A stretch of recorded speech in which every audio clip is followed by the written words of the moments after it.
Chapter 1. The Call of Emergency. This chapter introduces Lucas, the nurse protagonist, and the setting of his routine in the emergency room. He begins to face the harsh realities of his profession, with the pressure of saving lives, but also the first signs of stress. Lucas's life is described in detail, from his motivations to the emotional dilemmas that start to arise. Introduction of Lucas, his motivations to become a nurse, and his personal history. He always wanted to be a hero, someone who would make a difference in people's lives. He is described as highly dedicated, but with a personal life that is starting to be neglected due to work. Internal reflection. Lucas revisits his early choices, remembering how emergencies and the desire to help others motivated him to pursue this career. Detailed description of a typical day at the hospital. Lucas starts his morning shift, dealing with a series of emergencies. Chaos begins as soon as he steps into the hospital. The frenetic pace, critically ill patients arriving, the uncertainty, and how Lucas tries to cope with the physical and emotional challenges of attending so many people at once. The constant pressure of saving lives weighs on him, and the sense of burnout starts to set in. A car accident victim arrives at the hospital in critical condition. The rescue operation is tense, with Lucas having to make quick and difficult choices. The pressure is at its peak, and despite the adrenaline, he feels a growing sense of anguish. During the operation, Lucas loses emotional control. Despite all efforts, the patient does not survive. The guilt begins to creep in. Internal reflection. I'm not invincible. I can't save everyone. Lucas reflects on how the job leads him to emotionally connect with patients and their families, but how these connections are also slowly destroying him. He starts questioning how far he can go without losing his humanity. Interactions with colleagues. Lucas has a conversation with Amanda, a fellow nurse, about the emotional impact of the profession. Amanda reveals her own frustrations and the struggle to not let herself be consumed. When Lucas gets home, he finds an empty, desolate house. Carla, his wife, complains about his absence. They have an argument about the lack of time and emotional connection. Carla tries to express her pain of no longer having Lucas as company, but Lucas feels incapable of communicating. The job consumes him, but he doesn't know how to change. Lucas thinks about his personal and professional life, with the growing sense of disconnection and emotional exhaustion. He begins to realize that the stress of work is not something temporary, but a constant that is shaping his identity. Chapter 2. Under Pressure. The Weight of Responsibilities. In this chapter, Lucas faces even more pressure as stress starts to affect his mental and emotional health. He begins to lose control and distances himself from his family. The overload of work becomes unbearable, and he starts to question his abilities and limits.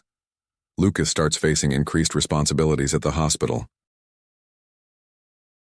He is overloaded with more administrative tasks, such as filling out forms and writing reports, in addition to patient care.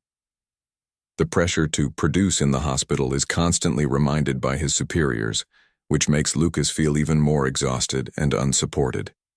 Tensions rise between Lucas and his colleagues. Carlos, a doctor who works alongside him, notices that Lucas is starting to lose control and tries to help him handle the pressure. However, Lucas refuses to admit that he is failing. Lucas begins to feel that he can no longer trust anyone. He feels that while everyone around him seems to cope with the pressure, he is falling into an emotional abyss. He starts seeing other professionals as mere cogs in the system and feels increasingly isolated. The relationship with Carla worsens. They start arguing constantly about the lack of time Lucas dedicates to the family. He begins to emotionally withdraw from Carla, which makes her feel even more lonely. Carla tries to support him, but Lucas pulls away, convinced that he needs to focus on work for everything to work out. Lucas begins to feel the effects of stress. He has trouble sleeping starts suffering from insomnia, and grows increasingly tired physically. He feels more and more incapable of dealing with work and starts questioning his professional choices. Internal reflections from Lucas. What am I doing with my life? I can't continue like this. Something's going to break. A critical emergency puts Lucas in a position of great responsibility. During the treatment, he makes a mistake. A patient dies due to a judgment error. Guilt consumes him, and he starts questioning his abilities as a nurse. This experience makes him realize that no matter how hard he tries, he can't save everyone. He starts feeling that he's losing his effectiveness.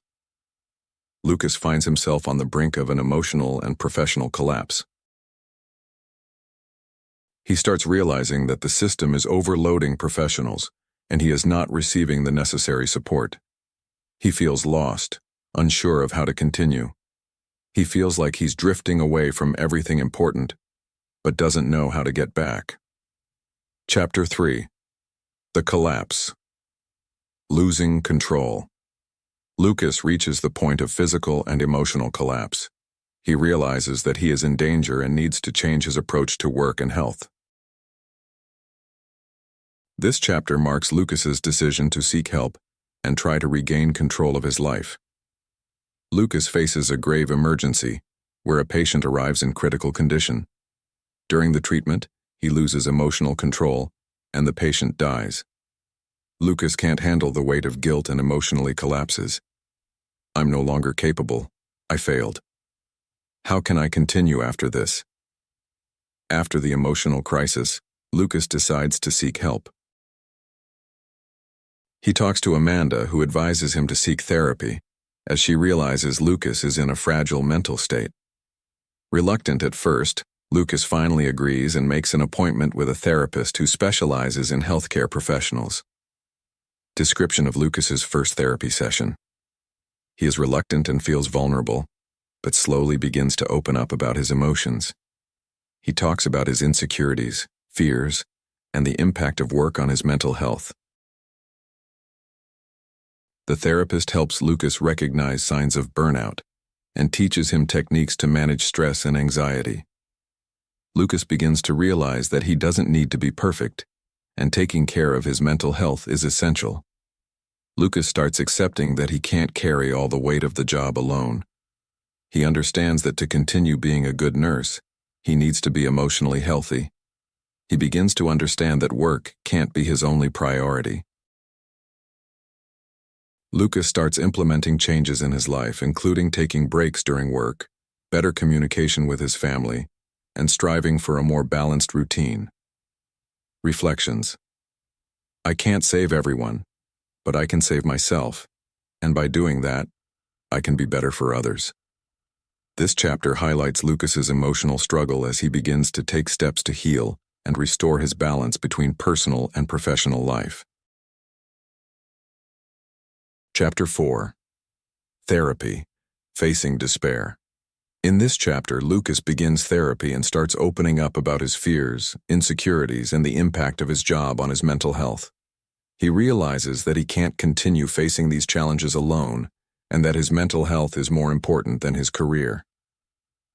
Lucas begins therapy with a lot of resistance. He feels he needs to be strong, but the therapist, Dr. Silva, helps him recognize that vulnerability is the key to recovery. During the first session, Lucas feels uncomfortable and insecure, but he starts discussing the dilemmas he faces. He feels stigmatized by his profession and fears being seen as weak. Dr. Silva helps Lucas explore feelings of inadequacy and the trauma caused by the job. Lucas reveals how the pressure and stress have distorted his view of himself. Lucas talks about the constant fear of failing, the feeling of losing control, and the difficulty in balancing his role as a nurse and as a husband. He also shares how work has distanced him from his family and friends. Dr. Silva explains burnout syndrome and how it affects healthcare professionals. Lucas begins to understand that his symptoms, extreme exhaustion, anxiety, and depersonalization, are signs that he is overwhelmed. Dr. Silva teaches Lucas relaxation and breathing techniques to help him reduce stress. He also suggests that Lucas set boundaries to avoid becoming overwhelmed. As the sessions continue, Lucas begins to reflect deeply on his life choices. He realizes that work isn't everything, and that he needs time for himself, for his family, and for his friends. Lucas begins questioning the patterns he has followed in his profession, like the idea of being the savior all the time.